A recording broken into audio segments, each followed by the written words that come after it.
Kaja Israel, Kaba Egypt, Kaja Ethiopia, Kaja Sudan, Waja Shong. Kaja Ikushima, you know, Wanime Kona, me Waja Shong. So Timbuktu, Ghana, Mali, Sumanguru, you know, Waja Shong. Waja Gay, Waja Shong.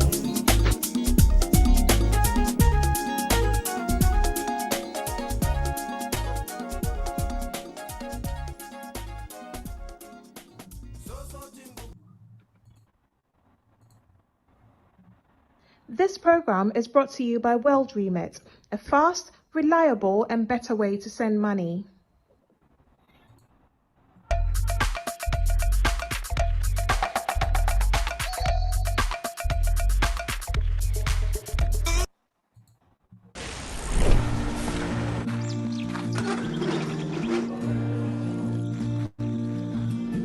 At World Remit, we understand what the journey is about.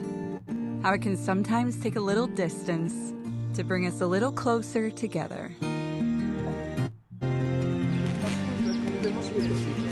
With ways to save more when you send more, World Remit is here for you, so you can be there for them.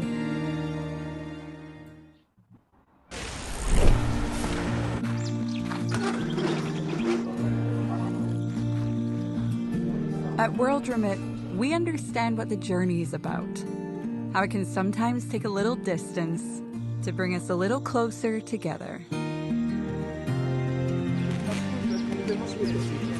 With ways to save more when you send more, World Remit is here for you, so you can be there for them.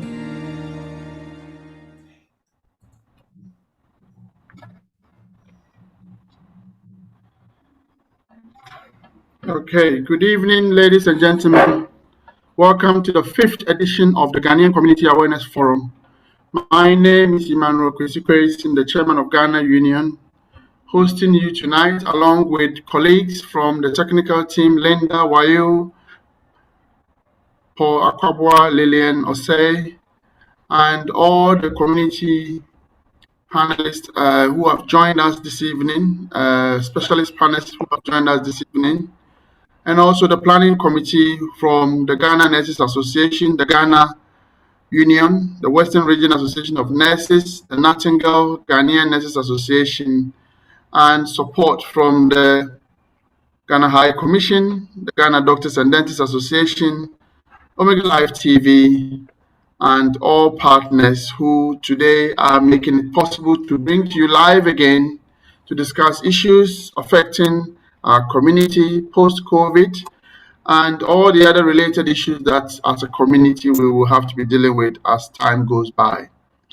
This evening, our topic is as simple and straightforward. We all know very well that for some 1 year and plus now, we have been dealing with COVID lockdown and all its related matters.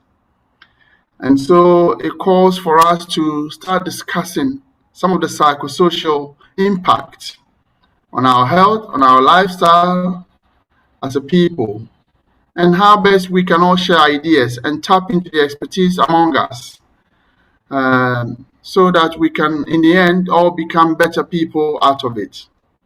My apologies as I'm broadcasting this to you live from Ghana, and it's by no means not demeaning my own country, but network can be a bit unstable sometimes, so please bear with me. My colleague Linda will be on standby. If I do lose contact, she will take over. And I hope that tonight you will join me to explore the issues that our experts will bring to you, and we can educate, inform, and help each other to become better at the end of it all. I want to thank all the sponsors who have been key to bringing you this program. World Remit, a fast, reliable, efficient way of sending money to loved ones around the world, specifically Ghana. With their help, we are able to bring to you a lot of this work. I also want to recognize again the contributors and the partners in this program: Ghana Union, the Ghana Nurses Association, the Nightingale Nurses Association, the Western Region Association of Nurses, and doctors and dentists who from time to time have been helpful in sourcing out some of these experts. This evening, I have with you experienced, well-versed clinicians, experts who through their study and knowledge and experience have gained wisdom, talent, and skill to share with us. I have with me this evening, by no running order, I have with me Dr. Victor Doku. Dr. Victor Doku is a trained Ghanaian psychiatrist and epidemiologist.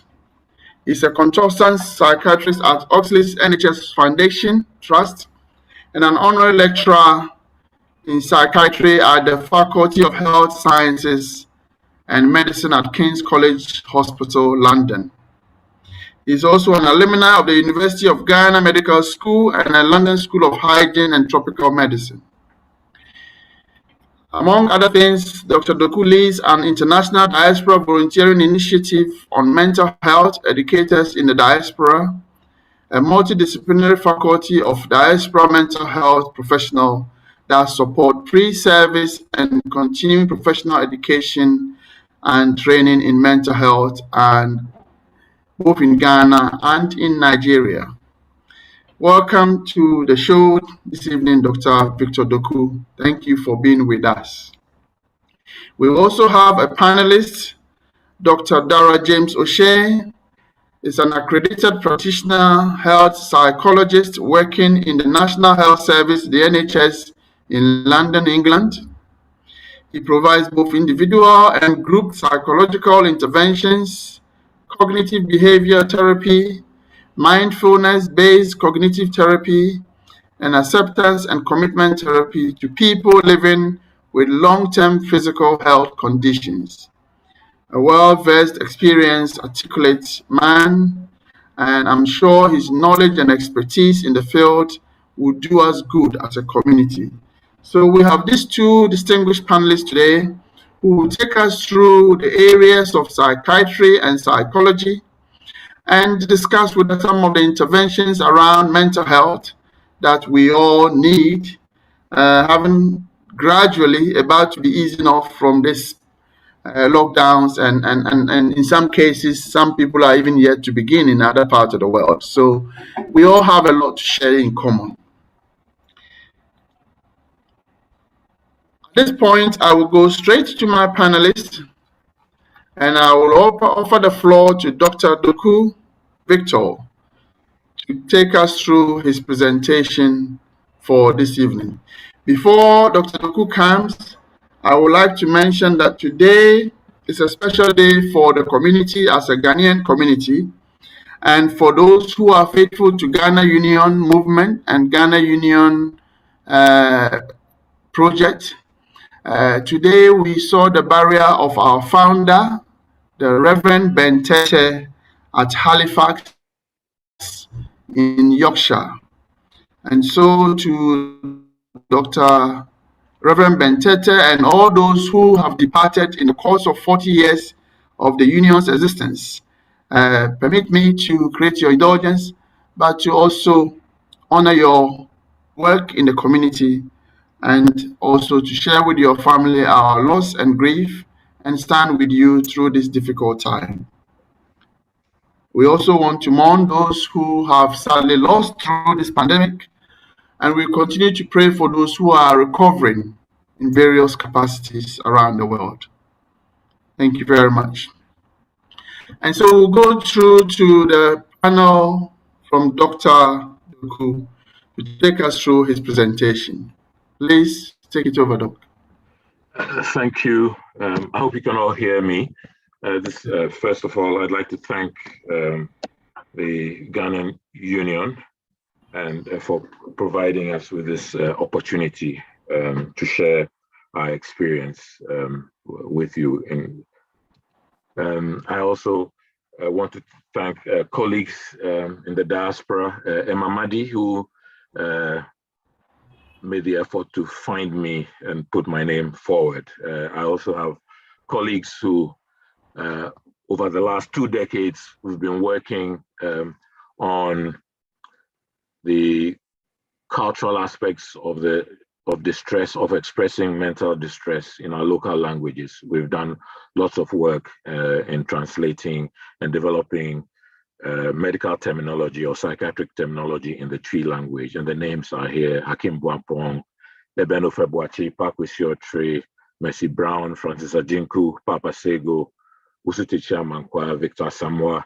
And this is the link to our diaspora education website, mentalhealtheducators.org, and it'll give you an idea of what we've been doing in the last 15 years or so.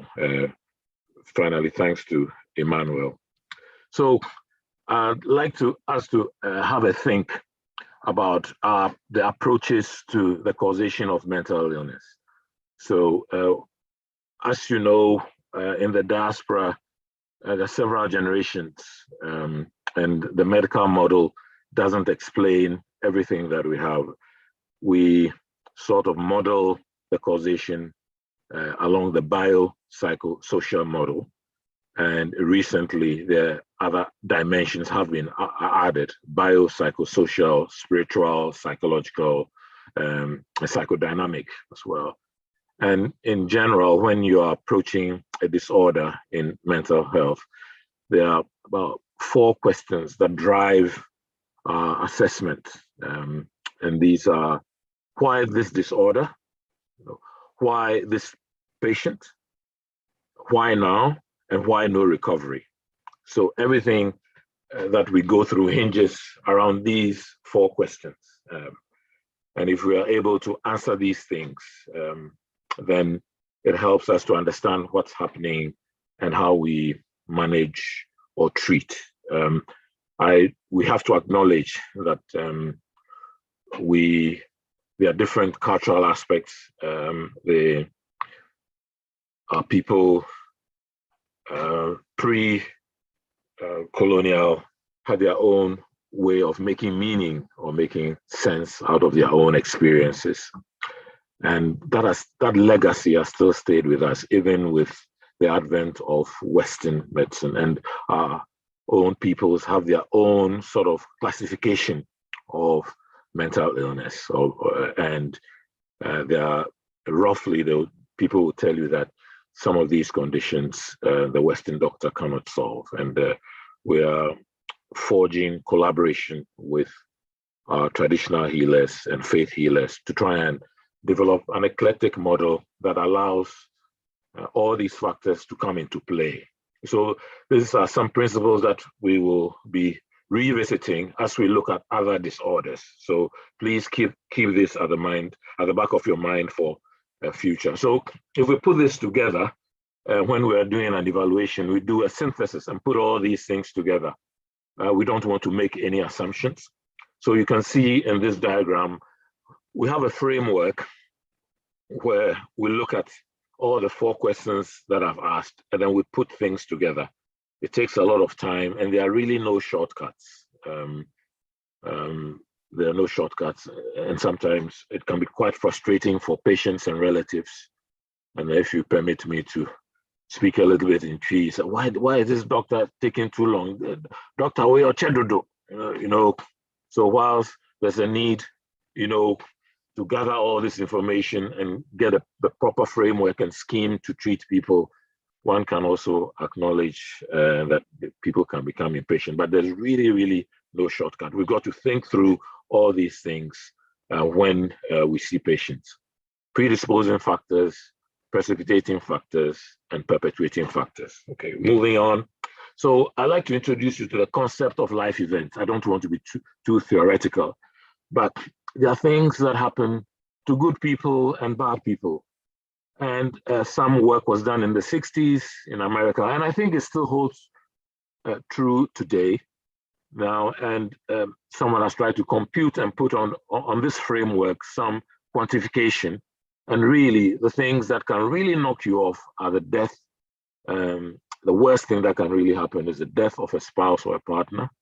A divorce comes along with a lot of stress, a marital separation, imprisonment, death of a close member of the family, personal injury or illness. Marriage has its benefit, but comes along with its stresses: moving house, dismissal from work, retirement, and the list goes on. What I want to emphasize is that there are certain life events. When people share their story with you, it comes along, it's loaded with stress. Continuing, there are even things like Christmas, holidays, change in school, all those things, trouble with your in-laws, even outstanding personal achievements. All these things come along with some level of stress. Okay. Now, we can consider COVID-19, what we would say is a viral infection, as something that has caused stressful life events. If I backtrack, if we look at all these categories, not only in isolation, but in combination, interaction, would have thought that COVID-19 was bringing us together, but it was pulling people apart.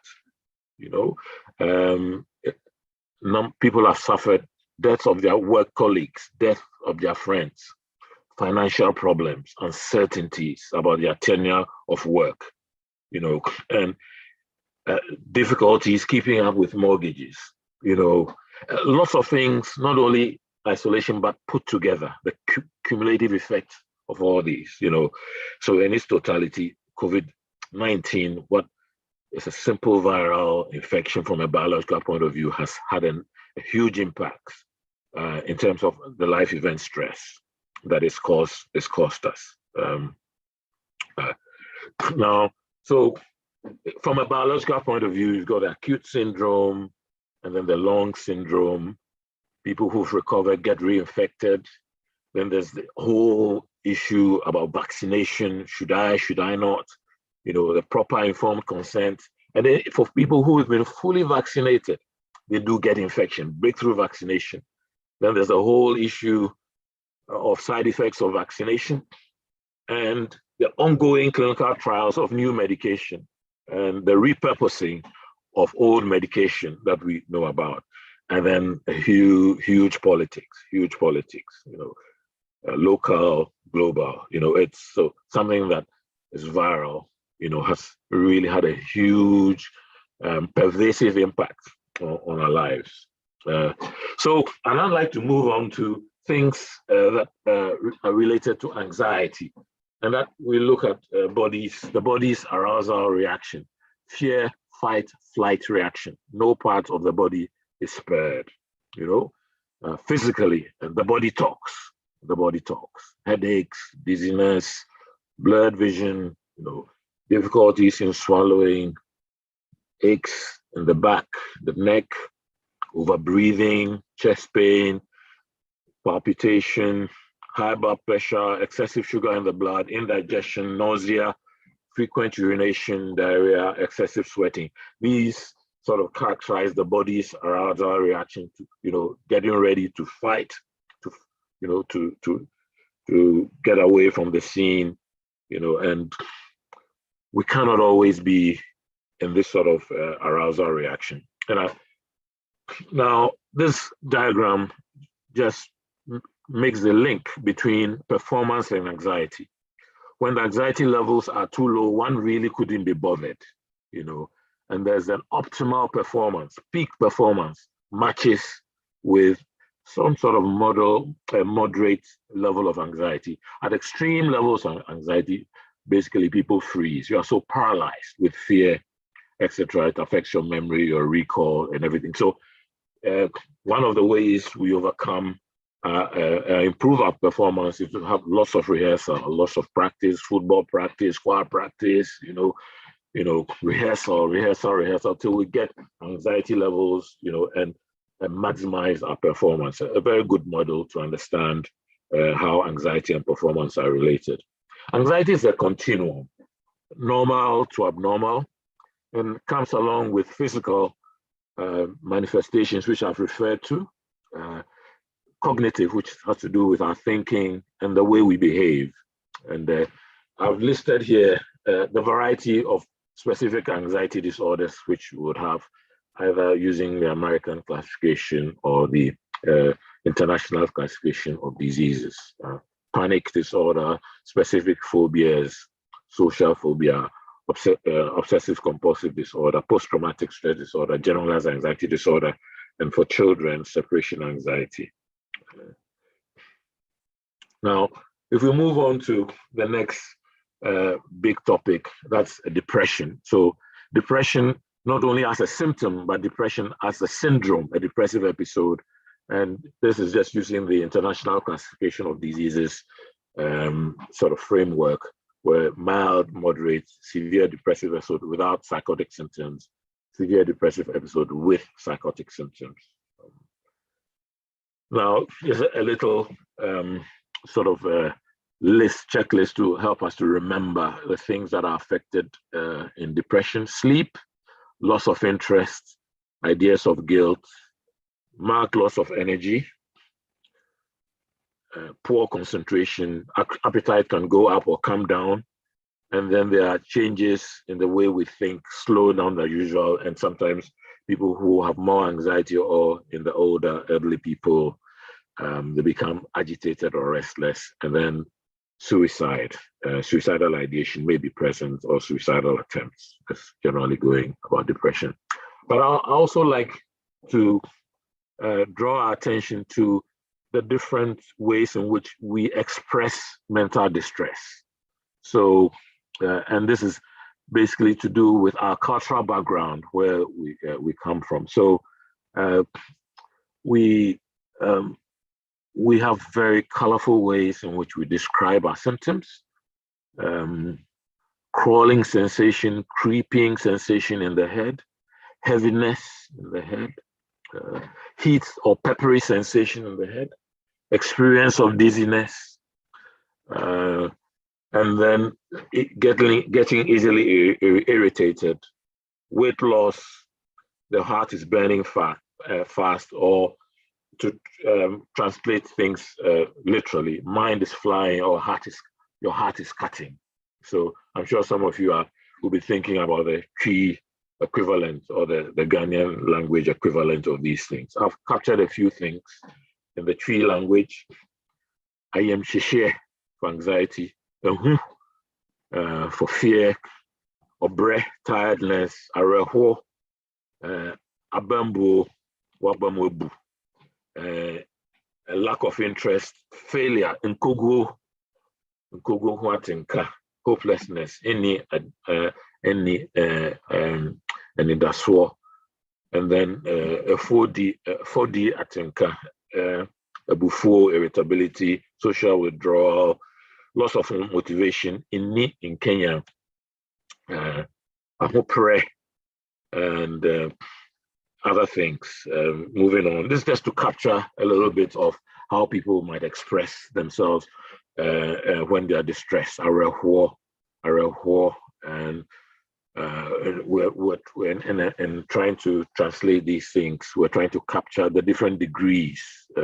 Areho, yade atraso or intraso, and these are some of the things, and some of the things about nausea, vomiting. We're just trying to capture some of the local language things. So I've tried to capture, giving you some of the principles that we follow in this brief, and the way people of our heritage might express their mental distress. We have had people who have had to occasionally go back to Ghana and see psychiatrists in Ghana who have re-diagnosed and made changes in their treatment. We owe a lot to a lot of the psychiatrists who came here in the 80s and returned home, the likes of Dr. Abe, Dr. Sari, Dr. J.J. Lamte, just to mention a few, Dr. Abe, I think I've mentioned already, and those who brought back a rich UK tradition of psychiatry, but were able to adapt it to the local situation in Ghana. And these were the people who taught us in medical school. Coming over here, London is a melting pot, and we meet lots of our people here as well, and who do have mental distress. And they express it in a different way, or have a different framework of making meaning of their condition, using a biopsychosocial and maybe spiritual framework.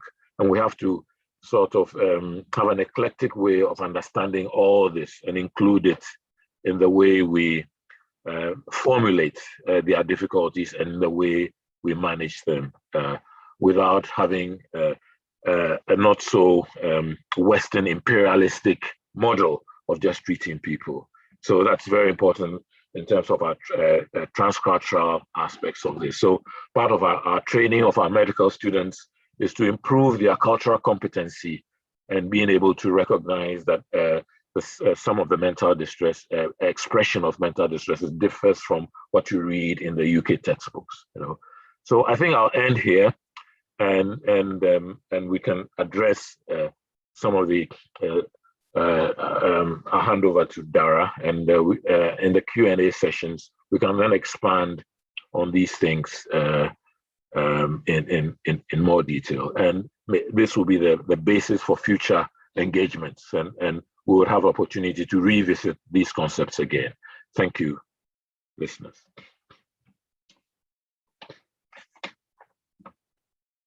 Thank you so much, Dr. Doku, for such an elaborate presentation. It's actually opened my mind to a lot as you speak. Some of the connections you've made to our local dialect and how we express anxiety, depression in our own way. I think this has gone down really well for those who were able to tune in from when you started. But I'm sure there'll be plenty of time for us to go through any areas that others may want to talk to you about. In the meantime, my team will give us a few background information in terms of sponsors and all that. But before I do call Dara to take the floor, let me continue to recognize the contribution of Ghana Nurses Association, the Western Region Nurses Association, the Nightingale Ghanaian Nurses Association, and Doctors and Dentists and Ghana Union for putting together this program. We are doing this to help all of us to come out better in the end, so that as a community we can rely on each other's resources, our skill and experience at the end of it all. Come, God's willing, when the right time comes, we can all celebrate what an impact this COVID would probably have on us. So the technical team, if you can give us some small adverts from our sponsors so they know those who are promoting us, those who are supporting us to bring this to you. We are doing this, all these panelists are doing this at for no fee, and I thank you so much for your time. But we also have to incur other technical costs. So we need all these people to help us. So Paul, if you give us something about World Remit, so that our viewers can see who are those bringing this to us. This program is brought to you by World Remit, a fast, reliable and better way to send money.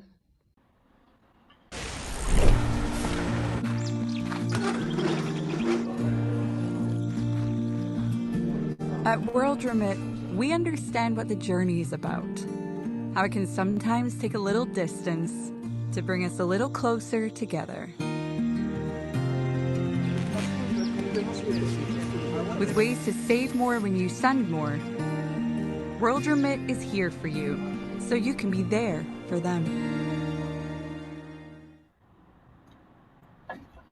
Thank you and welcome back. I want to pay tribute to all my colleagues from around the United Kingdom who have joined, from Midlands, from Yorkshire, from Humberside, all the Ghanaian community organizations who are joining us tonight. It is in our interest that we do this together to improve the cause of our people and for the betterment of the Ghanaian community. So I will take you straight to Dr. Dara. Dr. Dara is a psychologist who, in his line of duty, meets a lot of people who have been going through and continue to go through some of these very vital issues. A lot of our cultural myths implies that some of us may not be able to speak loud about our problems.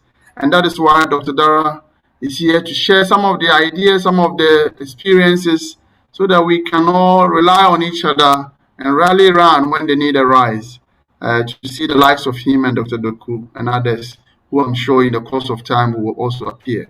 So, Dr. Dara, please take over from us. Thank you very much, Emmanuel. I hope everybody can hear me okay. Yes, you're loud and clear. I'm loud and clear. Excellent. Well, thank you very much for inviting me to come along and speak with you today. It's a great privilege to be invited, and I'd like to thank you for the honor.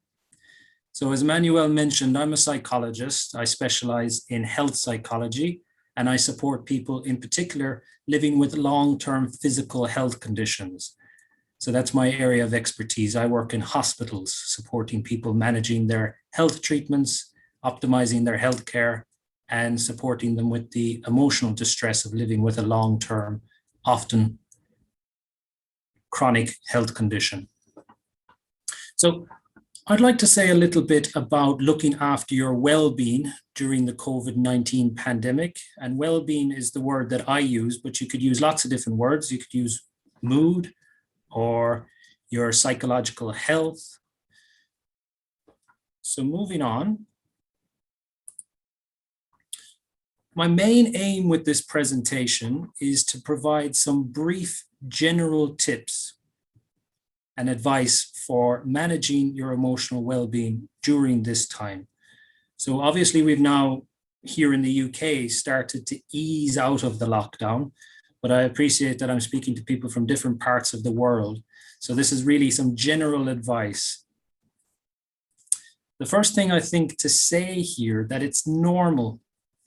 Our worlds have been turned upside down by the COVID-19 pandemic, and it's normal to experience a wide range of emotions during this time. So things like fear, sadness, anger, grief, loneliness are common and completely understandable during this time.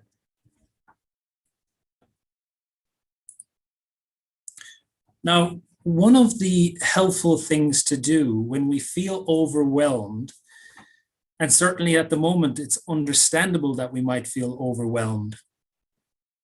I spend most of my time on the medical wards with people that are going through a very difficult time with their physical health.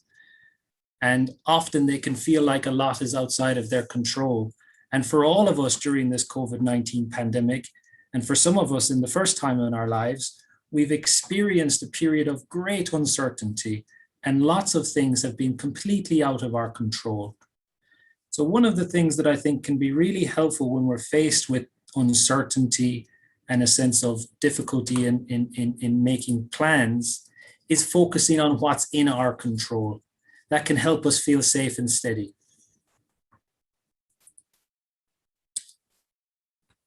So as I mentioned, it's normal to feel fear during this time. It's normal to have a whole range of emotions. Worrying thoughts and feelings are to be expected. Indeed, as Dr. Doku alluded to, we're hardwired to be afraid, to feel threatened, and we have a very physiological fight or flight response to that. Now, we don't have a lot of control over the kind of thoughts that come into our head or the kind of images that we experience. However, we do have some control over how we respond to these thoughts, to these worries, to these images that we might have in our heads. And one of the things that I often do with people is I ask them to try naming these thoughts and these feelings, these emotions, and to offer yourself some compassion and kindness and recognize that these are normal and natural reactions to this situation we find ourselves in.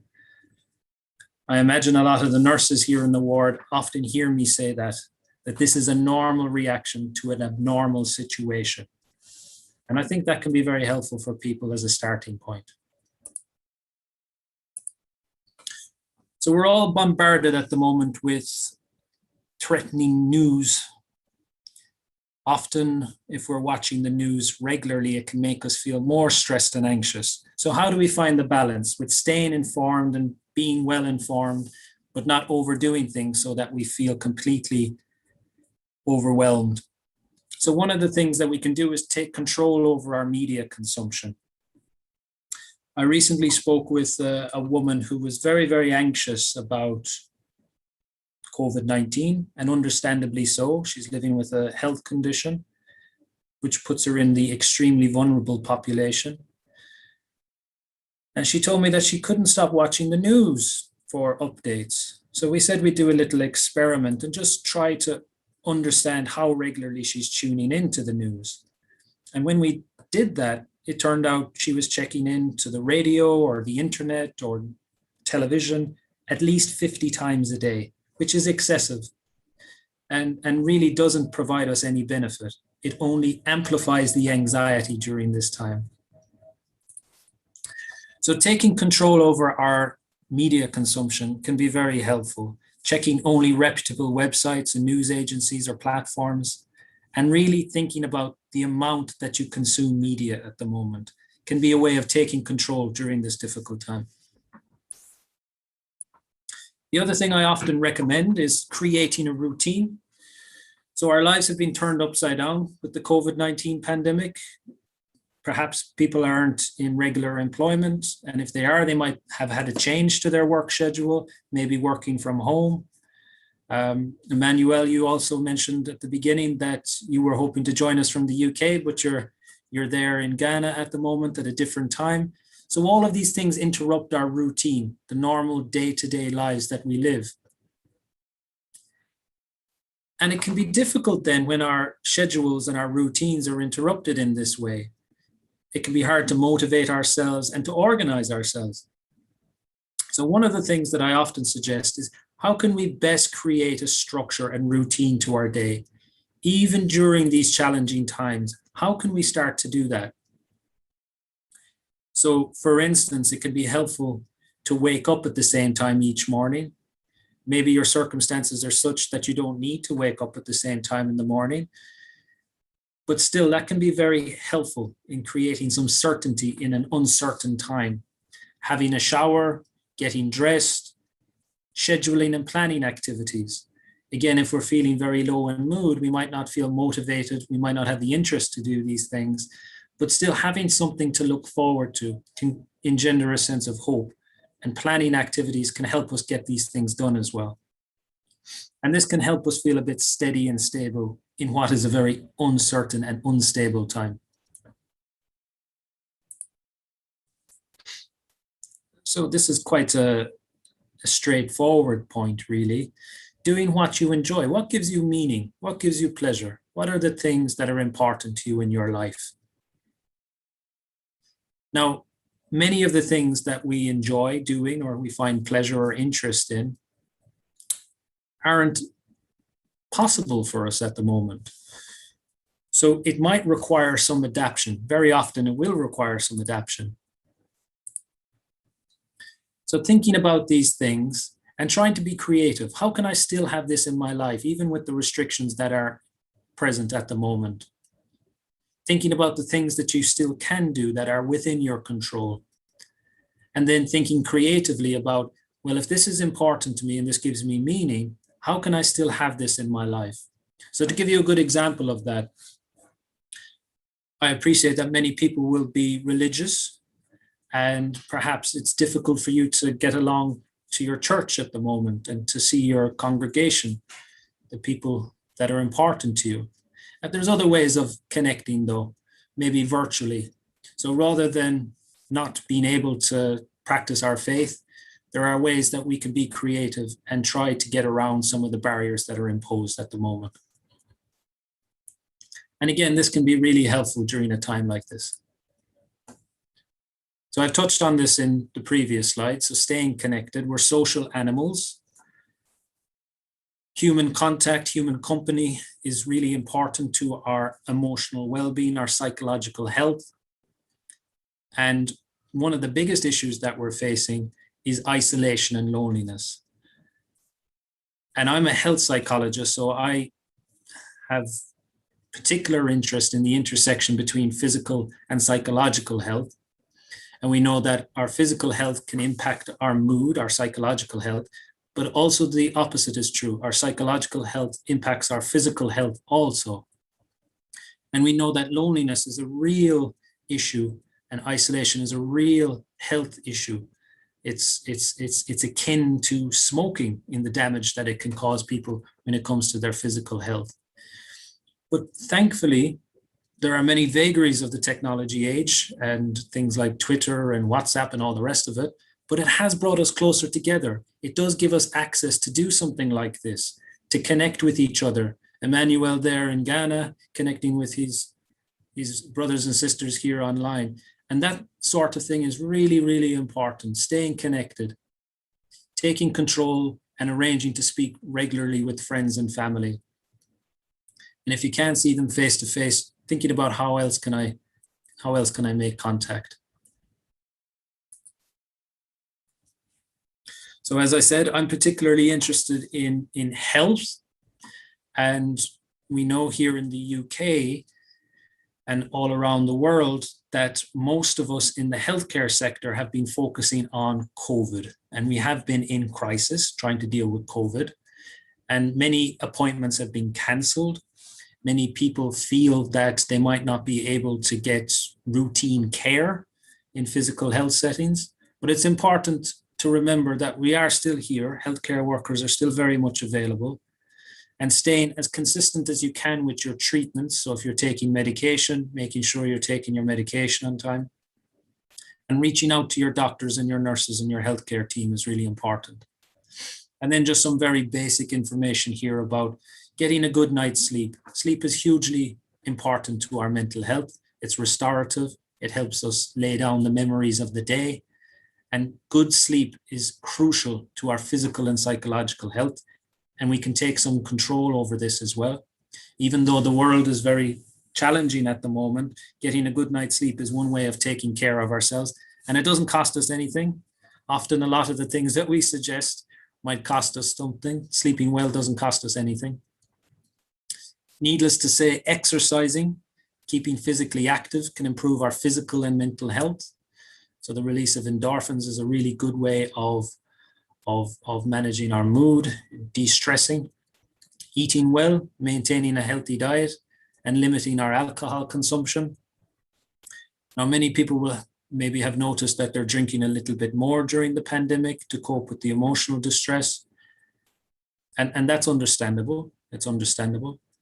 I think there's been a 20% increase in alcohol-related deaths in the UK over the last year, which has been a significant jump. A jump like we've never seen before, which would suggest to the fact that we are drinking more during the pandemic to cope.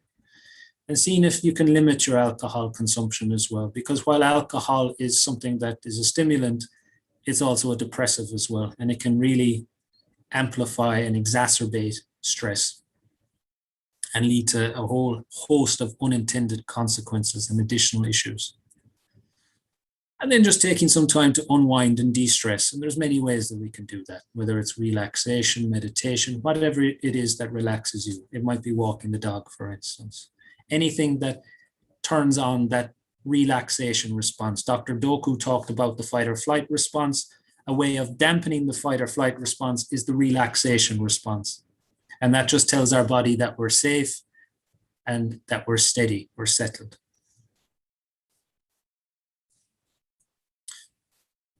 So I often spend a lot of time talking about managing worries. So worries are things that we're thinking about in the future. What is going to happen? What if I can't? Usually it's an overestimation of threat and an underestimation of coping, which is the perfect recipe for anxiety.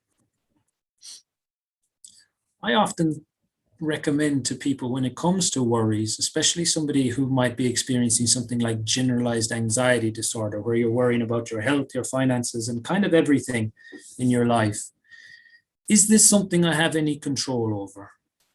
So that can be a helpful question to ask. If so, what can I do? Thinking about practical steps, brainstorming all the different things that you might be able to do to solve this particular issue that's under your control. Making a plan, following through on that plan. But if it's something that's outside of your control and it's causing you lots and lots of issues and you keep ruminating about it, it might be helpful to take a few deep breaths to ask yourself, is it worth getting caught up in these thoughts and feelings right now. Trying to add in some perspective. How would I treat a friend if they were going through something like this? What might I say? What might I do? And then saying to yourself, or asking yourself, or challenging yourself, can I treat myself in the same sort of a way? And that's easier said than done, but that's a nice little architecture for managing your worries, discriminating between what's in my control and problem solving and planning, and what's out of my control. And really what's out of our control is we're trying to let go of the worry for now. I put this slide in here because I think we, understandably, when we're going through difficulty, we're very much threat focused. You know, we all see maybe small animals, a cat or a dog, when they're threatened, their pupils will dilate and they kind of really focus in on the threat. And the same is true for us humans as well. When we're faced with threats to our physical, psychological well-being, spiritual well-being, we really hone in on that threat. And we can forget about all of the other things that are happening in our lives. So there are real challenges at the moment, but there might be also things that are quite positive at the moment. And if we can take the time to notice these meaningful moments, that can be really important. But this takes a bit of effort. We're not naturally good at focusing on the positive. We are very much threat focused. And this might help us to feel joy, feeling alive, and to feel pleasure. Try to be specific and notice new things each day. It might be something like, oh, I had a good conversation with a friend. I had a nice time reading the book that I've always wanted to read. And this can help shift our focus and help us have a sense of appreciation and gratitude. And also connect with the present moment as well. So if our mind is very much in the future, thinking about threats and worries, noticing meaningful moments can help us connect with the present. Now, something I haven't mentioned here, but I think it's very important, and Dr. Doku's area of expertise is in transcultural psychiatry. You know, it's important, and one of the things that I always mention when I'm speaking with somebody for the first time is I'm keen to understand whether that person has a faith or a spiritual faith. And during a time like this when we're challenged, it can be hugely protective, hugely restorative to practice and engage with your faith. And that might be the thing that sees you through. So while I'm offering some general tips and advice here that most psychologists would recommend, I'm not dismissing. In fact, I'm a firm advocate of engaging with your faith if you do have a faith, because often that can be the thing that can really help us through difficult times and help us notice meaningful moments and connect with those people that matter to us. So this is just a little slide that I often use. I adapt it when I'm delivering different lectures, but there's lots of things at the moment that are out of your control. So you can see that in one of the circles there. And then there's some things that are in your control. So washing your hands and practicing good hygiene, checking reputable websites and news agencies. During the lockdown, we had to stay home. That might be the case wherever you're tuning in this evening. You have some control over how you react to your thoughts and your emotions, how you respond to them. Very little control over what comes into your mind or how you feel.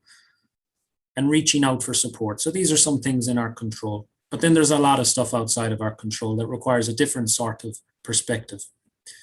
The world situation and the spread of the virus, how other people manage. Very soon I'll be getting on a tube to go home to my wife, and I can bet you that somebody will be sitting next to me without a mask on. And we have very little control over that. With little control over our government's response and some other issues as well. So that's just a useful little summary there. Now, again, Dr. Doku's already covered this, so I won't go into any great detail, but what are some of the signs that you might benefit from further support? And when I say further support, I'm really talking about professional support. And that might be the NHS if you're tuning in England, or your health service wherever you're tuning in. So some of the things that might indicate kind of extreme distress is if we're experiencing a whole collection of these sort of symptoms. But checking in with ourselves and asking yourself, you know, how am I today? And we don't always notice these things because we're not great when it comes to self-awareness. Other people might notice that we're more irritable or that we're tearful. We've noticed some changes in our sleep. That's common enough to notice some changes in your sleep. But if these persist over a period of time, then that's a worry for us. Either not getting enough sleep or sleeping too much. Changes in the appetite, as Dr. Doku said, that goes either way. Loss of appetite or increased appetite. A sense of hopelessness is key. And especially if you're experiencing suicidal ideation, hopelessness is something that's very important. So if you're experiencing suicidal ideation and hopelessness, that would be a very good time to access professional support. Not wanting to see family and friends, cancelling plans, isolating yourself, and also a lack of pleasure or enjoyment in doing things or a lack of interest. So these might be signs and indicators that you could do with some additional support. So I'll finish now in a minute, but I put this up here because I think it's really important, and maybe it speaks to the community as a whole, Ghana Union, is that the prevention and treatment of mental health problems is possible through effective societal, community, and individual support, but it cannot happen within the health sector alone.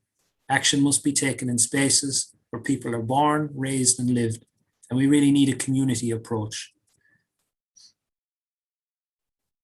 And I've just put up some links there here in the UK if you're accessing this lecture in the UK. If you are interested in accessing further support, these are some links here which would be good for you to check out.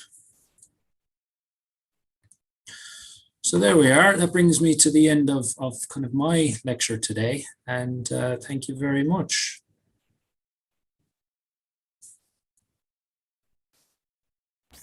I like the Medasi. How do you pronounce that, Emmanuel? Is it Medasi? Medasi. Well done. No, Doctor, thank you. Thank you so much. You're welcome.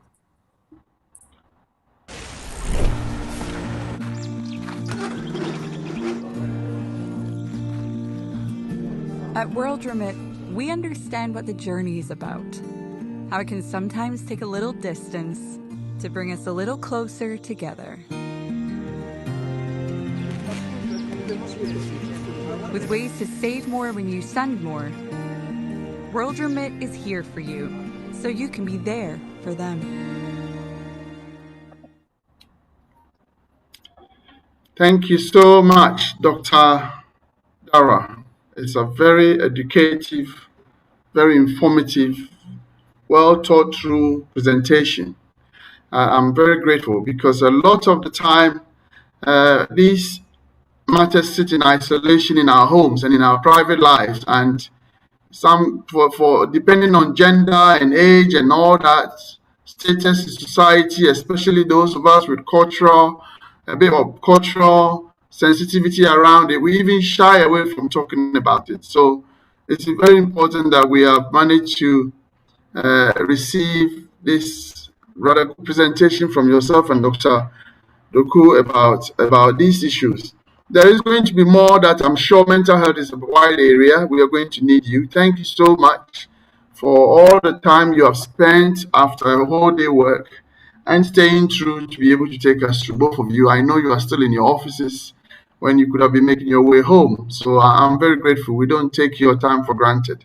Thank you very much. Let me recognize the support that we have received from all the audience who have joined in this evening, and many that will share the video when it comes up. Please share it with all your loved ones because it's very important that we rely on each other. As time goes on, we'll be opening the We'll be opening for question and answers from the audience and all the people who want to ask a question. There might be something dear to your heart that you may not be clear about. Our panelists will spend some time to take you through. I will also have some program questions that I may have to go through so that we can all communicate and engage with each other on this session over the next 30 minutes. So please feel free to raise your hand using the icon on the chat room so that I can see those who may want to ask a question. We will not be doing any polling now because this is more an inclusive conversation that we want to make sure we can address it within ourselves. So please feel free, have your questions, raise your hand, and I will give you a call at the right time. Thank you very much for the support from Ghana Nurses Association, the Nightingale Nurses Association, the Western Region Nurses Association, and the Ghana Union for putting this together. We will have this series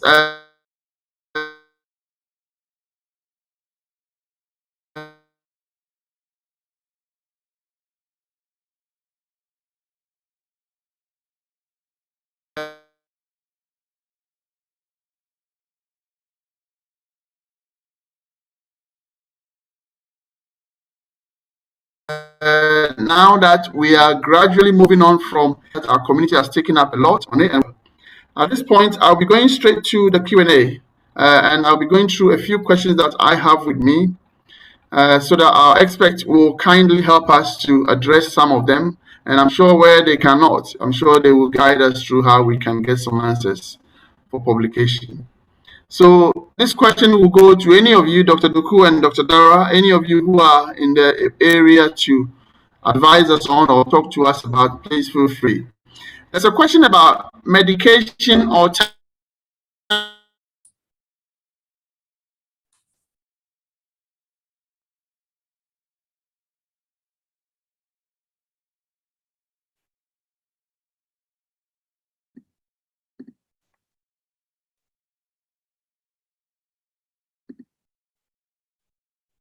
Dr. Doku and Dr. O'Shea, well, as Emmanuel warned us, therapy. Which of these is best for treating anxiety and depression? What is your perspective? Any of you can take that question, please. You can unmute yourself when you're ready. I think you might have to repeat the question, Emmanuel. There are some issues with the connection. Right, okay. There is a question about medication or therapy. Is it the best approach to be medicated when you find yourself either a bit anxious or depressed in your situation, or going through the regular therapy to get you out gradually? What would be your best solution if somebody is dealing with some situation like that?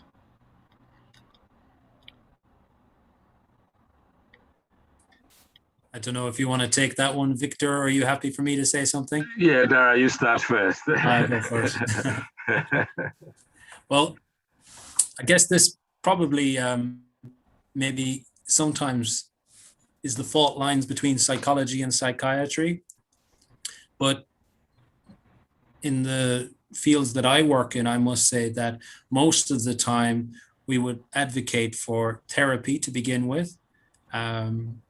And if needed, some medication. And often I find that sometimes somebody might be so low or so anxious, they're up here, and actually they need some medication in order so that they can actually engage in the therapy. So I often think it's not one or the other. It can sometimes be both.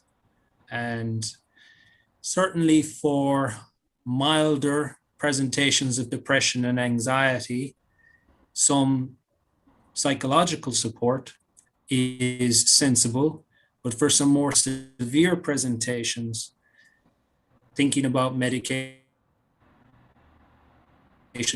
at the beginning is usually very helpful and perhaps is needed so people can meaningfully engage with other therapies. I don't know if you want to add to that, Victor. Yes. So the usual. Okay. Thank you. Your first point of call will usually be with your general practitioner, and the GP surgery. That's a sort of scenario in primary care.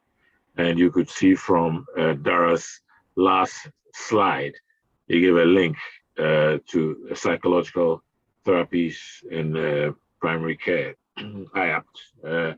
And that's usually be, so you see your GP and you have a little discussion, and they are usually who have to make a judgment as to whether your functioning, the degree to which your daily functioning is affected. If you're not sleeping well, you're not concentrating at work or any task at hand, and there's some sort of impairment or disability that will be picked up. And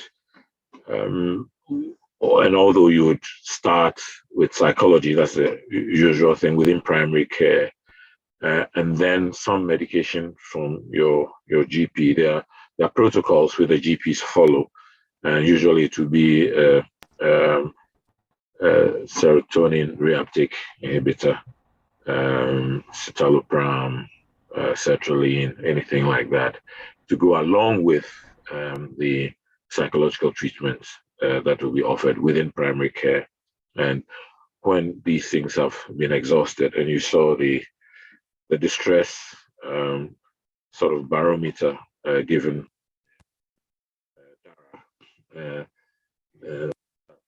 successful trial or unsuccessful trial, you'd then have to decide with your GP whether a referral to secondary care, the mental health services, is required. And sometimes this is determined by risk, so your social functioning, and also by risk. And especially when the risk of suicide or self-harm is quite high, then it becomes difficult, and you'd have to engage with something more specialized in secondary care. Thank you.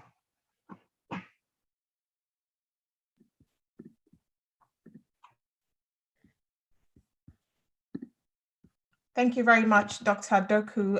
As Emmanuel previously warned us, his internet today is a bit temperamental, so let us bear with him. I notice he's off now, but I'm sure he'll be joining us. Thank you for those responses there. So the next question we have that was sent ahead of time is there a lasting cure for anxiety and depression?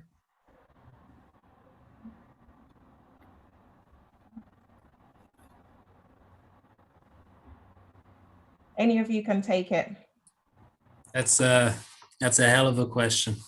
It's very loaded. It is. I think if I figure it out, I might write a book.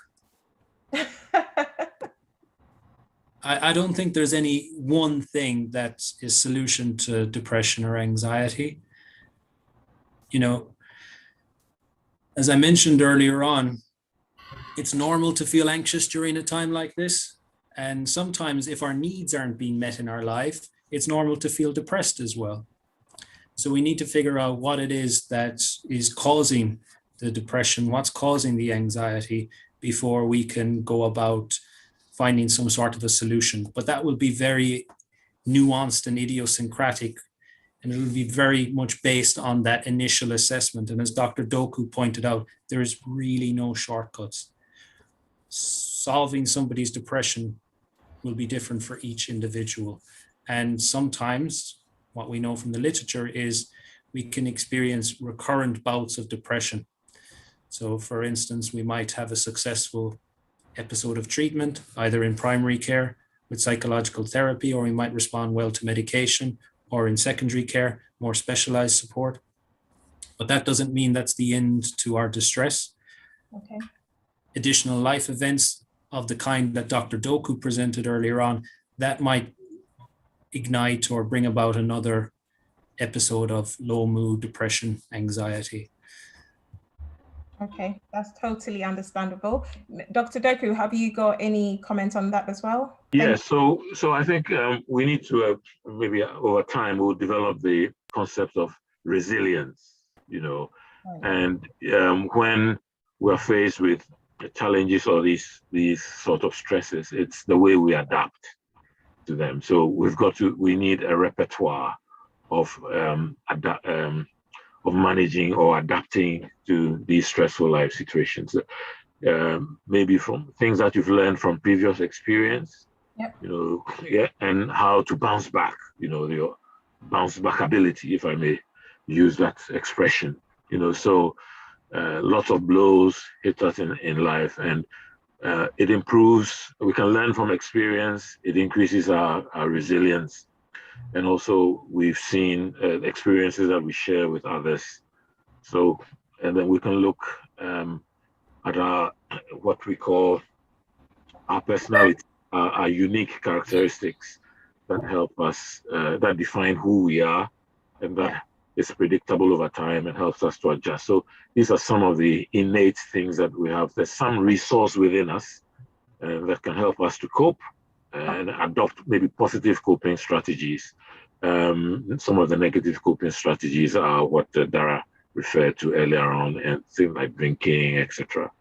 And then basically, seeking help-seeking behavior is very important, and trying to have that sort of a balanced sort of existence with too much stress, balanced with a bit of relaxation, etc. Yeah. Okay, that's brilliant. So resilience, seeking help, and then adopting positive coping strategies as well. That's some solid sound advice right there. I've just been informed Emmanuel has just joined us, so I will be handing over to him now. Over to you, Emmanuel. Thank you, Linda. Thank you. Thank you. I'm sorry I went off, but there is a question on the chat room saying the word anxiety is being used very often when dealing with psychological issues. Could you please elaborate more on its meaning and what it means to be anxious? So the questionnaire is the person want to know what does it mean to say I'm anxious? What are the tics that make somebody become anxious or look anxious, or what are the, I don't know. I mean, you are the expert, please. And at what stage does psychological issue become psychiatric issue? So there's two in one. Should we take those in turn, Dr. Doku? Yes. You start with it. I'll do the first one. You can do the second one. Okay. So anxiety, I think what's really helpful is the slide that Dr. Doku put up earlier regarding the kind of physical symptoms we experience with anxiety. So anxiety is a state of threat. There is something that is threatening us, whether that's in our environment, our physical environment, or whether in our internal environment, so in our thoughts, in our emotions. And when we're threatened, we have something called the fight or flight response. And that sets off a cascade of physical sensations in our body. So our heart starts to beat faster, we start to breathe faster, we start to take in lots of oxygen. Our heart will beat fast to pump that oxygen around our body as quick as possible. We might have some blurred vision. We might start to sweat. Our stomach might have butterflies or feel a little bit upset. We might notice lots of tension in our shoulders, in our jaw. We might clench our fists. All of these things are preparing our body to deal with the threat so that we can either fight the threat off or run away from that situation. So this is something called the fight or flight response. It's something unique to all mammals, so not just human beings, but all mammals. And it's adaptive from an evolutionary perspective. It's allowed us to survive and be in the position we are today. Now, the important thing about this is that it's not just turned on, this physical sympathetic nervous system response to physical threats to our self. It can also be turned on with worries about the future, worries about our job, worries about our children, worries about our football team. This threat can be turned on. So anxiety is not just kind of an emotional experience or a psychological experience. Actually, the signs of anxiety are far more physical than psychological. And, as Dr. Doku pointed out earlier on, we need a certain amount of anxiety. We wouldn't get up in the morning if we didn't have some anxiety. And certainly we see it in the sports world. that some anxiety is important for performance, but there becomes a point where it no longer is effective and is no longer useful. Okay. Dr. Doku, I don't know if you want to add to it, but Yeah, so if I just unmute, sorry. no, we can hear Yes, you. yes. So we work very closely with our psychologists, and in determining the threshold when we decide to treat. So your concentration may be so poor, and you may be so paralyzed by the anxiety that you cannot participate in any meaningful engagement, even with a therapist. And under those circumstances, it's advisable to start taking some medication to bring down the levels of arousal within limits where you can then engage meaningfully with psychological work. So they go hand in hand, and we're sort of moving away just from a pure biological thing, but trying to work. We often work in multidisciplinary team settings, and we take advice from each other and collaborate with each other in determining what thresholds to start treating or not. Yeah. But often it's collaborative work, doing both medication and psychological work. Thank you. So can depression actually give you mood swings?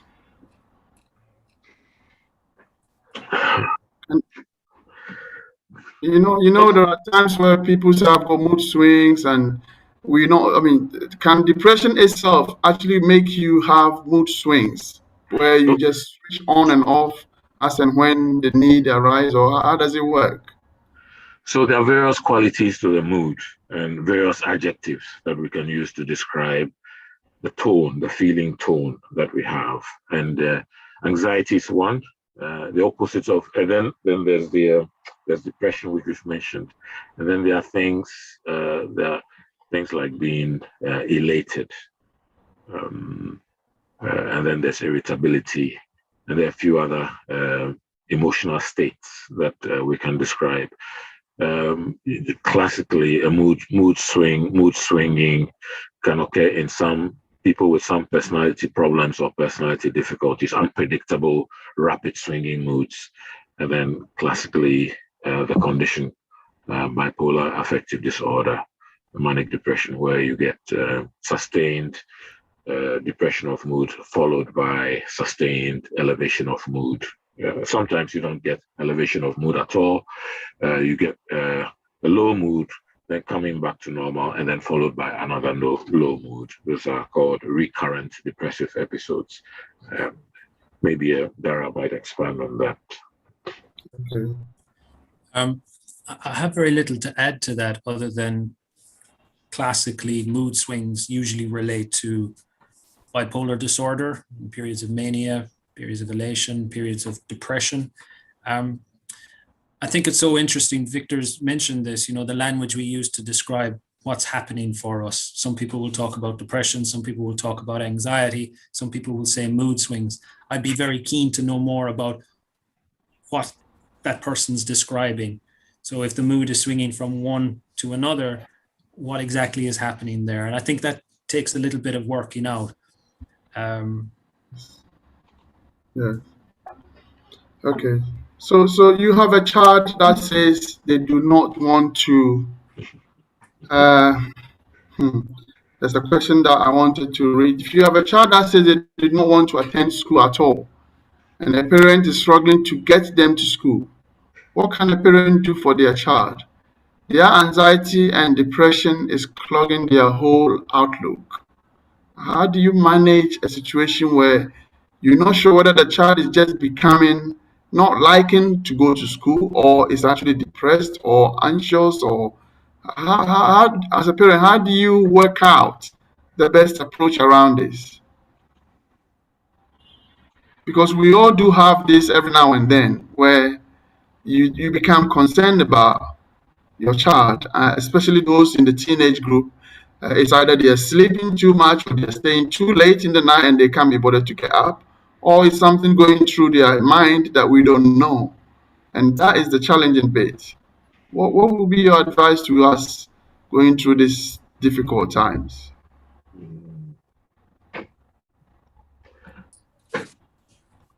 Any of you can take it, please. Right. It's a quite a specific and difficult question, isn't it? And certainly a very difficult situation for somebody to find themselves in. And my heart goes out to you. One thing is you can seek some support for yourself. If you're a parent going through that sort of situation, wherever you have somebody that you can trust and speak to freely, I would advise that's a good place to start.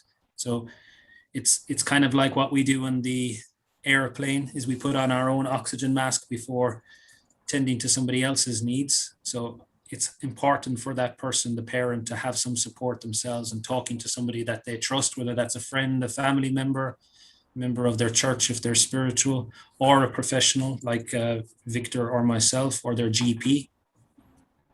In terms of the child, I'm not a specialist in child psychiatry or psychology.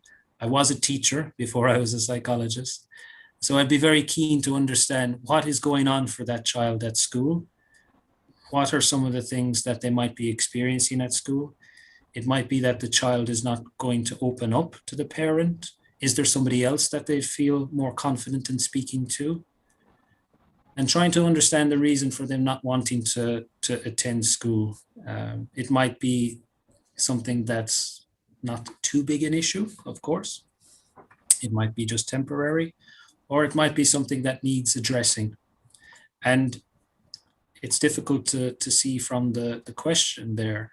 But if there's concerns about the child's mood, then it would be helpful to seek some support from the GP as the first step.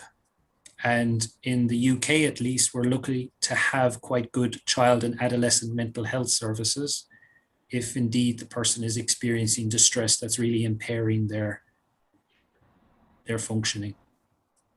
Okay. Yeah, so adolescence is a very turbulent age where you are negotiating the milestones of childhood and moving into adulthood. So you're no longer a child, neither are you an adult fully. And so it's a time of big flux, and then trying to make friends, establish yourself, assert yourself as an individual, making your own contacts. And school, as we all know, is one of the most important environments, which are very formative. And we can all remember our days in secondary school, the friends that we had, it's a very important place. So, of course, apart from scholastic achievement, it's also very important in terms of the networks that we make. And school adjustment, by and large, determines a lot of what of our making in terms of our adult maturity. So if something like this is happening, you might have to explore something with the teachers, or it may be something to do their lives, personal lives. And we also have to be in this country, be mindful of some negative influences, gun culture, drug culture, people being threatened, etc. And they may not find it easy to disclose to their parents. They may confide in other people, and it take a while to gain the confidence to speak. So it's a very broad question, but we can look at specifics if a case is presented to us. Thank you. All right. Thank you so much. Thank you.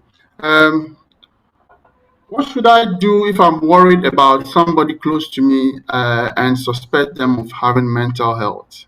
What should I do? What would be your recommended intervention from somebody?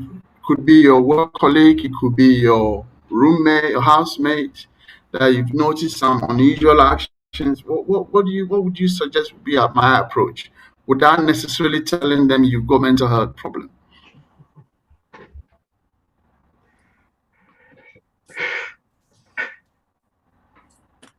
Because the topic can be a bit sensitive. In some cultural settings, the word mental health completely take away their cooperation from you at all, completely. Mm-hmm. So how do we approach something like that, especially in our kind of culture? Sometimes it's not even negotiable to discuss the word mental health in some homes because they don't think it exists. If you were worried about your friend Emmanuel, what might you say?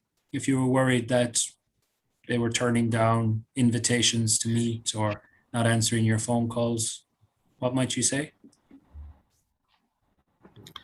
It might be that I may have to find a way to explore better conversation differently. But we also are mindful of freedoms around people and how they choose whether to answer your invitation or not. So that fine line, whether you are actually encroaching their freedom or you are actually trying to offer help, is the problem I have here. Yeah, it is a fine line, and certainly it will be a fine line for, I imagine, Victor and myself, if we were to approach family members or friends. But I think exploring with family or friends a little bit further is the first step, and I'm glad to hear that that would be your first step. And just saying, I've noticed that maybe you're a little bit different to how you usually are. Is there anything that you'd like to talk about? If you're particularly concerned, you might say that I'm concerned about your mood. And I think that's a useful way of starting to have this conversation. Sometimes the stigma lies within ourselves, that we feel that the stigma is too great to approach a subject like that.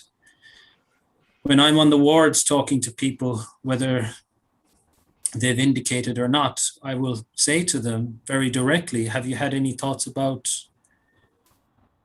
ending your life? Have you had any thoughts that you'd be better off dead? And actually, people don't recoil when they hear that question. It opens up a dialogue between people. And I think that's really important when it comes to mental health and mental health prevention, is dialogue. People are often relieved when somebody else notices that they're not themselves or they might be struggling. Right. And I think that's a really good place to start, is to explore a little bit further. If you are encroaching on their freedoms or their personal rights, they'll let you know, but there'll be no harm done. If you say nothing, there's potential for harm done there. Right. Yes, okay. So there's also, Dara has referred to the self-stigma, and also there's a stigma, from colleagues and other. So we all live in a world where everybody needs to show that they are brave, and it's unmanly to cry or to shed tears when you are struggling. So a lot of people struggle in silence, a lot of suffering in silence, and sometimes you need a confidant, a confiding relationship where there's trust, there's a space of trust to disclose things, because sometimes, quite unfortunately, if you do this, so your direct manager may not be the person to talk to, right? You can find somebody outside your work setting who a mentor, equally professional, but does not work in that's not is not employed at the same place of work, that you can talk to and share things and run things by, and give you some perspective of how things are going. Or if you feel that, look, would you like to talk to someone else? Suggest someone else that they might open up to. We also notice that sometimes some of the pastors are trained in pastoral counseling, and they may be able to support in those circumstances. But sometimes if you do, the fear of disclosure of these things at work is that it might be used against you in a very negative way. Yeah. Thank you, Doc. We've got Bob Mensah who wants to ask a question. But Mensah, please, if you can. I actually wanted to make a contribution to the earlier question that was asked in terms of crossing somebody's boundaries with a question like, how's your mental health? I guess that's after what Dr. Doku and Dara have said. The opening can be as simple as, you look a bit off today. Is everything okay? You can ask those questions without necessarily alluding to the taboo word mental health. It's just like checking in with a person, a friend, a sister, a brother. You haven't looked yourself lately. Is everything okay at home? Is work okay? How are things going? Is it a pandemic? Is it this? So you can go that way without necessarily using the word mental health, but letting them know that you have picked up a change in how they have been. And it's the same with our children. You don't look okay. Is it all right? I've noticed that you don't do this lately. You don't do that lately. These days, when I call you, you don't answer. You don't pick your phone. You don't come to meetings. So this is a very broad way of asking that question without necessarily mentioning the taboo word. Right. I just wanted to add in that. Oh, thank you. Thank you,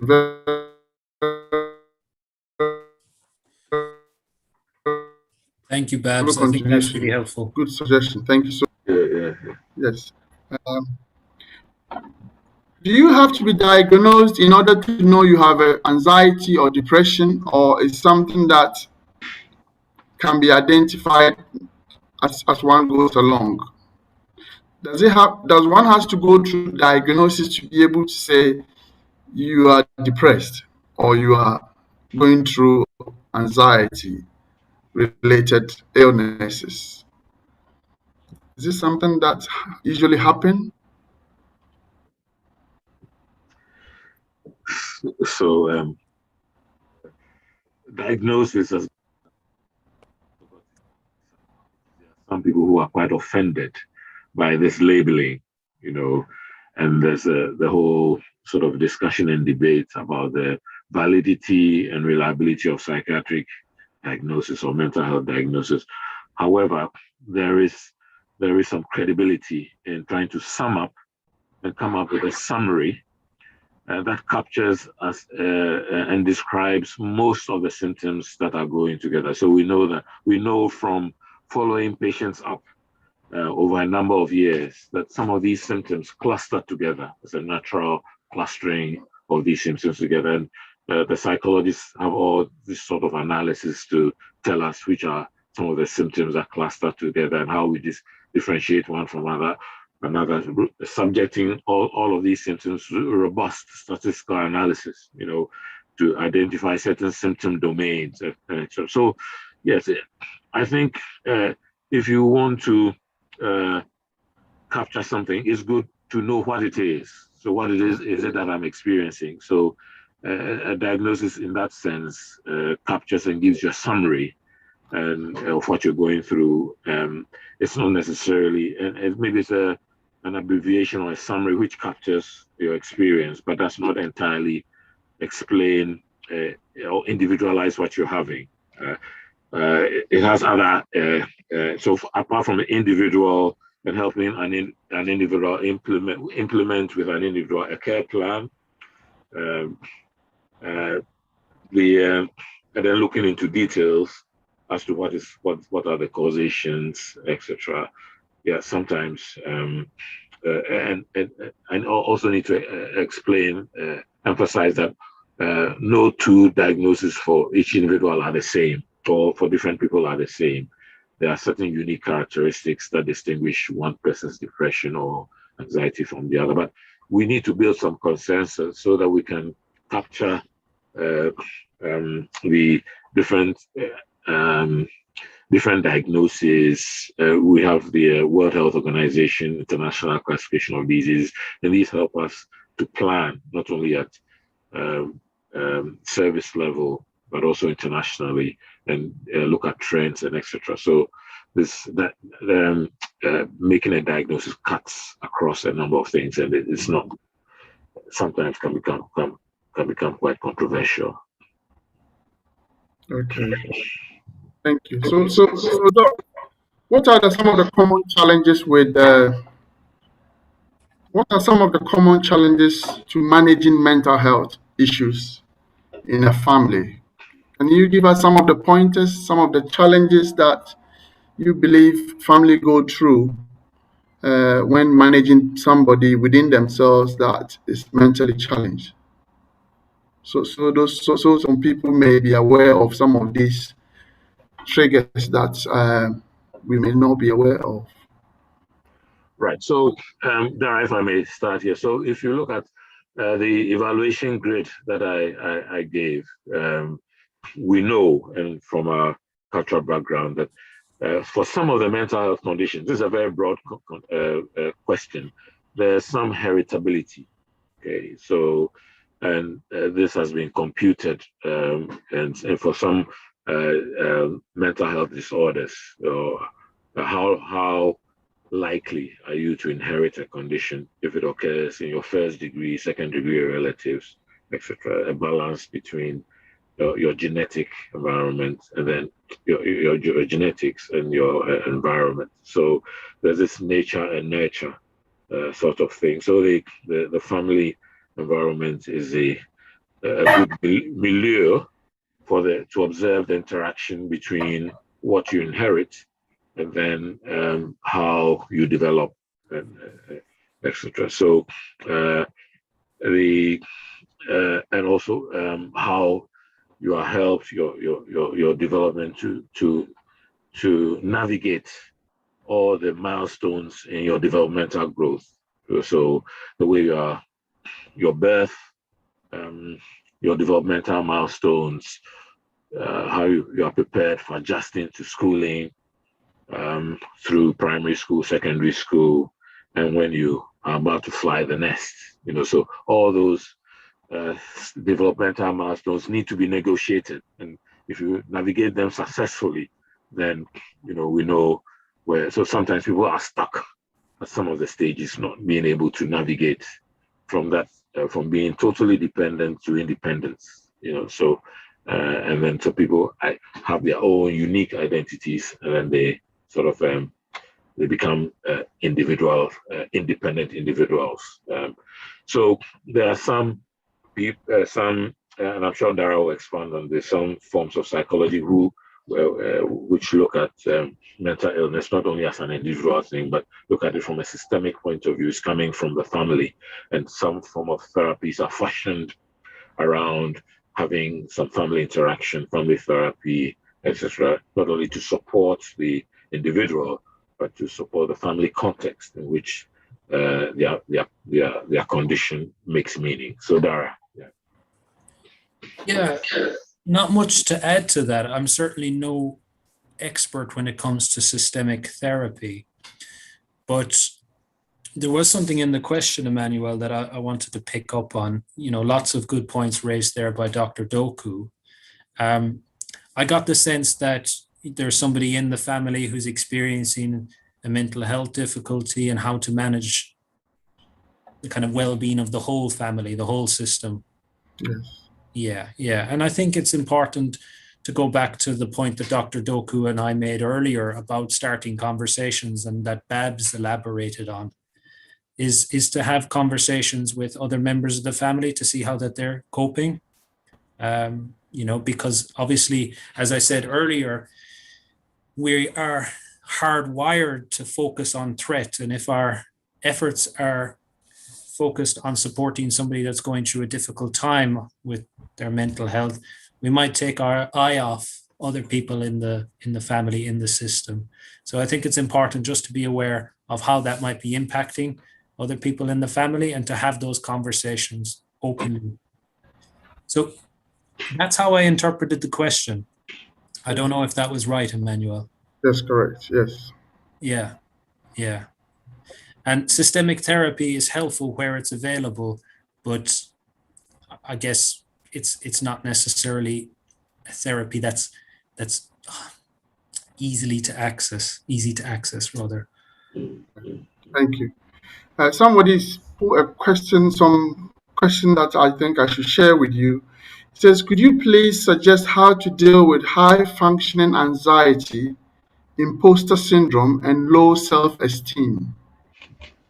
I think it's something that, if you have any thoughts on it, high functioning anxiety, imposter syndrome, and low self-esteem. Can we suggest how we deal with any of these, or do they work hand in hand? Yeah, so it's I'll say a little bit if you don't mind, Dr. Doku. Yeah, go ahead. Yes, go ahead. Yeah. So it's a difficult question to answer. I think imposter syndrome is a relatively new phrase that that we're using. So the idea is that we are in a position, maybe a work position, for instance, and we don't feel that we're worthy of that position, that we're somehow a fraud, that we're acting in some sort of a fraudulent way. If people really knew how I am, then I'd be found out. And there's the threat there is being found out. So people feel like they need to put on an act, so to speak, and that's a bit disingenuous. I think the most helpful thing is to access therapy, is to talk to somebody about this, if that's available for whoever asked that question, is to sit down and really to understand this. Dr. Doku might say something about this, but certainly in that question, it wouldn't be immediately obvious that that person would benefit from some sort of an anti-anxiety medication. I think the place to start there would potentially be accessing some therapy and trying to understand, like Dr. Doku said, why now? What's causing this issue now in this person's life? And then really, if they're willing to work on it, engaging in some therapy. So I think there's also the concept of having this sort of doubt or some form of pathological doubt about your ability, when by all accounts somebody who's high functioning is really performing. So as Dara said, sometimes you got to be kind to yourself. So you set some sort of very high standards, and then you really stretch yourself when really it's not. It's so some sort of you set the bar too high for yourself, and then you stretch yourself when it's really not necessary. But it takes maybe talking to someone to reshape or to reset, as it were, your threshold for perfection, or trying to achieve perfection. So I think this is something that perhaps might occur in professionals or etc. That's what I can say at the moment. Yeah. Okay. So I'll have one or two questions left, and then we'll be rounding off, please, docs. At what stage does mental health become an emergency? So, for instance, at what point do you make that ultimate call that this is beyond the usual process of treatment and I need to seek help? And what type of help is that? Is that a 999 call type of help? If somebody's behaving, I don't know. I don't want to use any word that is not in the context of what we are discussing, but how do you distinguish between at this point we need intervention today or at this point?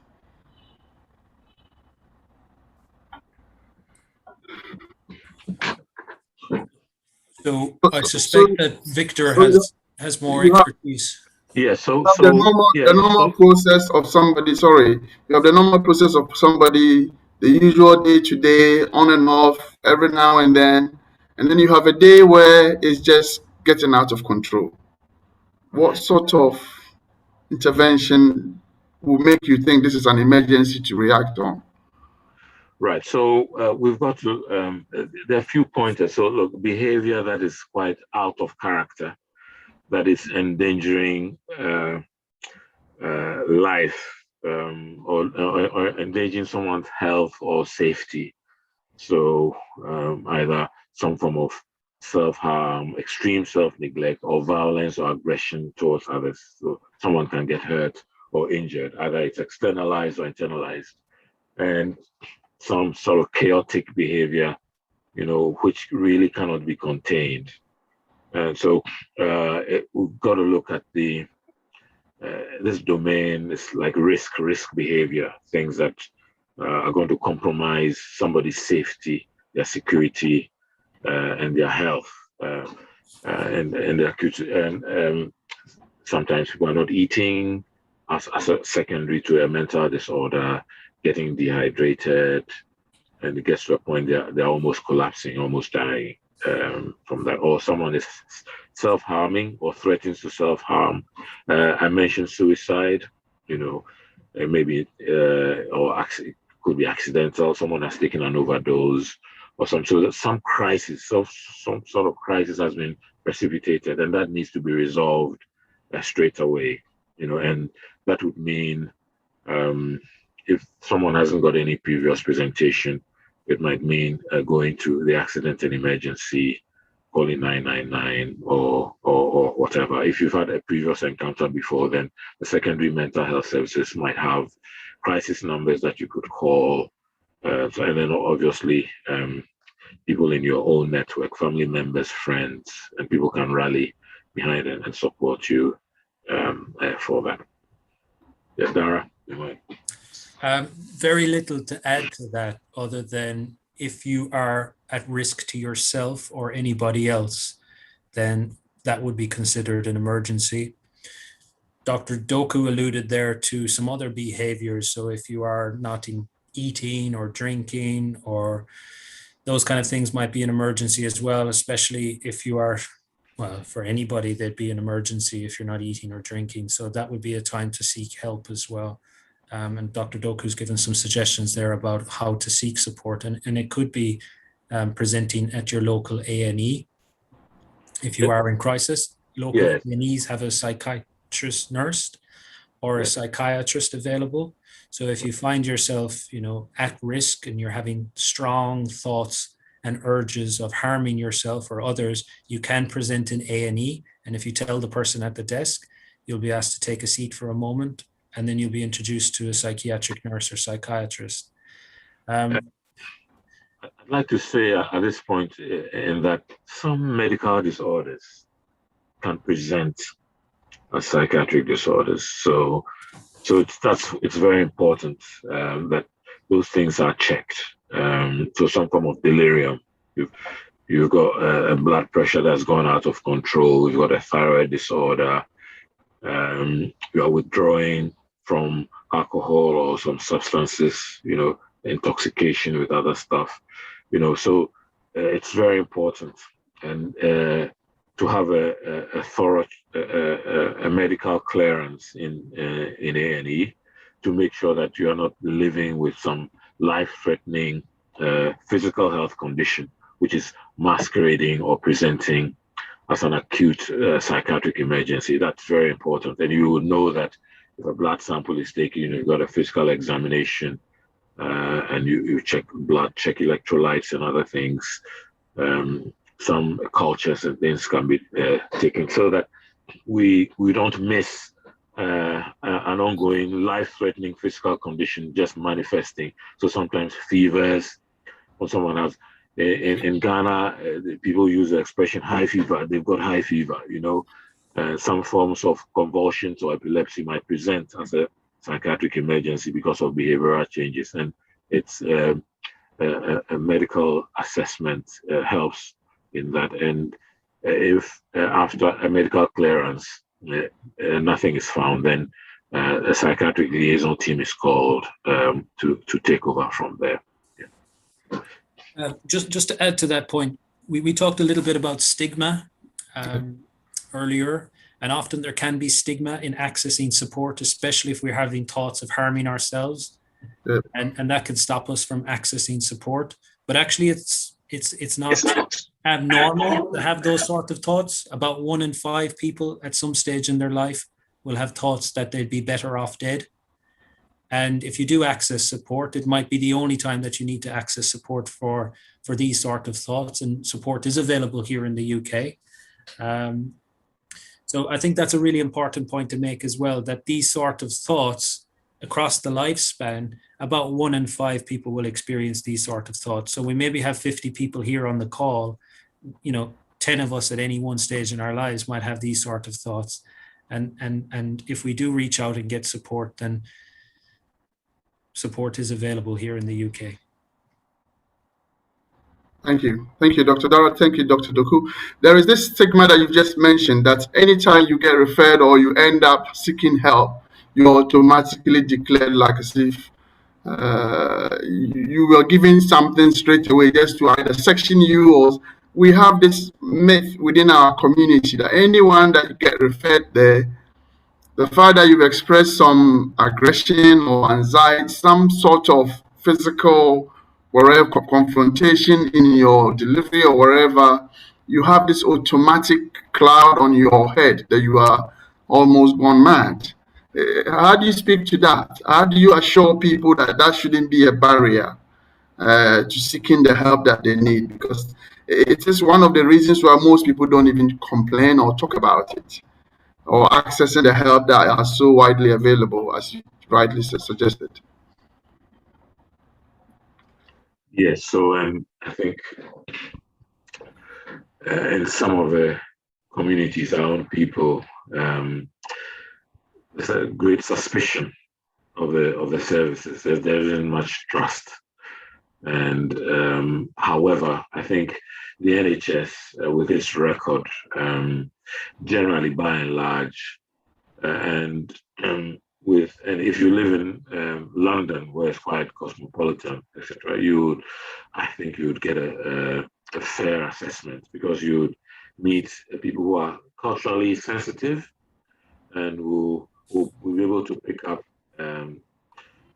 some nuanced behavior or presentation of symptoms, and maybe have a better understanding of your cultural background and the way you express yourself. So I think if we adopt a purely Western model, then yes, we know that there are some biases towards Black people. Black people are more likely to be sectioned, more likely to, it cuts across criminal justice as well as mental health, more likely to be detained or to be restrained and be given injections. So all these things exist. But having said that, we also know that there are, in terms of ethnic matching of professionals, there are enough ethnic diversity in the NHS staff workforce that enables us to have some checks and balances. So people, by and large, should be reassured, and you can always seek a second opinion, and that to help resolve some of these fears and anxieties. But that shouldn't really inhibit you from seeking help in an emergency, really. Yeah. Thank you. Thank you so much. Thank you. At this point, I may have to say this is how much time will allow us. Our experts have been at work from morning, whatever time they started, and still in the offices, as you can see. They have given us so much worth of knowledge and experience and wisdom around the issue. The issue of mental health, by all means, will have to be readdressed again. We will continue to repeat this topic over the next couple of months. We will work with the expert to identify areas that are of interest to you and to the audience. Thank you very much, Dr. Dara, for your time and the expertise you bring to bear today. Dr. Doku, thank you so much for your wisdom and understanding and clearing a lot of the cultural issues around our community. It was interesting to have both of you dealing from diverse perspective and bringing your knowledge to bear. To my audience, thank you for staying through with us all night for the past almost 2 hours. We will have a lot to discuss in the next couple of months. We will be doing this on a monthly basis. So 4 weeks from today, hopefully, we will be having another topic, and we shall notify you through our usual communication channels. Those that we hardly thank them a lot for the things that we bring to you are the technical team behind the scene. Paul Akwabwa for your good work, Linda Wayo for your good work, and Lillian Osel joining live from America to help us bring all of this to you live. I also want to thank all my team, the Ghanaian Community Awareness Forum team, who are composed of the Ghana Nurses Association representatives, the Ghana Nightingale Nurses Association representative, the Western Region Nurses Association, and the Ghanaian Union for bringing this together. It is interesting that we can keep this conversation going on. I want to thank the supporters, the sponsors, World Remit, for helping us to deliver this session successfully. On that note, and at this point, we want to thank all of you for listening and joining in with us. Until 4 weeks from now, It is the Ghanaian Community Awareness Forum saying thank you. Thank you all very much and have a good evening, and may God continue to be with us all. Stay safe. Always remember hands, face, and mask. Thank you very much and good night. This program is brought to you by World Remit, a fast, reliable, and better way to send money.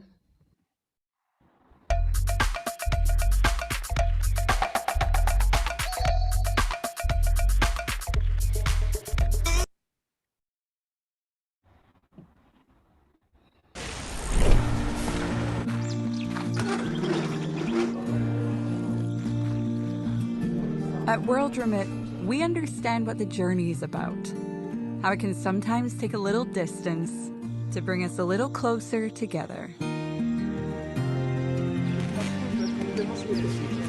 With ways to save more when you send more, World Remit is here for you, so you can be there for them.